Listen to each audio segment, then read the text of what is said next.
आइए आपको मैं आज दिखाता हूं कि हम लोग मेंटरशिप में कॉपियां कैसे चेक करते हैं। ये एक कॉपी मेरे टेलीग्राम चैनल पे आई है, एक बार कॉपी दिखाइए। क्वेश्चन वही है जो मैंने पढ़ाया था वीडियो में।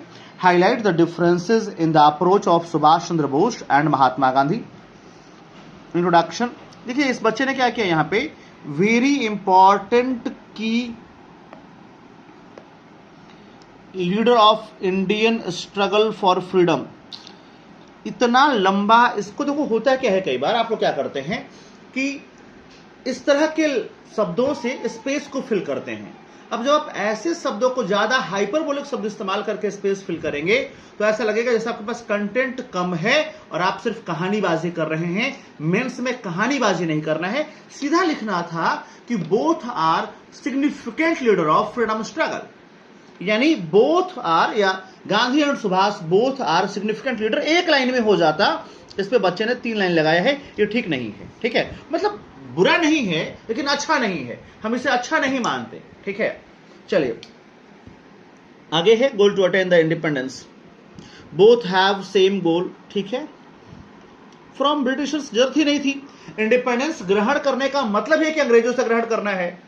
इंडिपेंडेंस हमें किससे मिली? पुर्तगालियों से नहीं मिली, डचों से नहीं मिली, तो जरूरत नहीं था।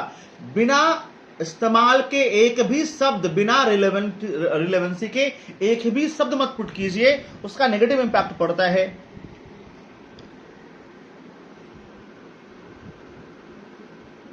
ठीक है, इट्स ओके टाइप। ठीक है, बट यूज जिसका नहीं है उसको मत यूज कीजिए। आगे बढ़ते हैं लोग डिफरेंसेस की तरफ।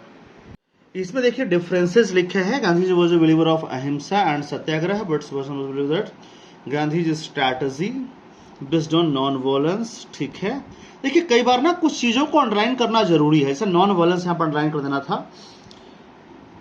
ठीक है, बहुत लंबा पैराग्राफ लिखा है।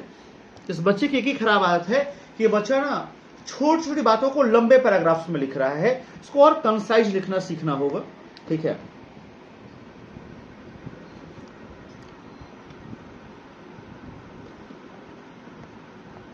ठीक है। Subhash Chandra Bose was in favour of higher education. Education को लेकर के तो सुभाष चंद्र बोस और महात्मा गांधी के बीच ऐसा कोई विरोध था ही नहीं। अमूमन जो चीजें जिसकी जरूरत नहीं है वो नहीं लिखना है, ये रिलेवेंट नहीं है। हाँ ये ठीक है, गुड। कई बार बच्चे क्या करते हैं, फ्लो में वो भी डाल देते हैं जो वो फैक्ट है ही नहीं। जैसे शिक्षा को लेकर के सुभाष चंद्र बोस और महात्मा गांधी के बीच कोई विवाद नहीं था। यहां पे विवाद रविन्द्रनाथ टैगोर और महात्मा गांधी के अलग अलग मुद्दे हैं। सुभाष जी के साथ जो मुद्दा है वो सिर्फ पैट्रियोटिज्म, नेशनलिज्म और फ्रीडम स्ट्रगल का है, शिक्षा पे नहीं है कोई मुद्दा। तो यहां पे ये लिखने की जरूरत नहीं थी। ठीक है, यहां पे भी इसकी भी जरूरत नहीं है, नो नीड। ठीक है, कई बार बच्चे क्या कर रहे हैं कि अनावश्यक तथ्यों को भर रहे हैं जो अच्छा नहीं है।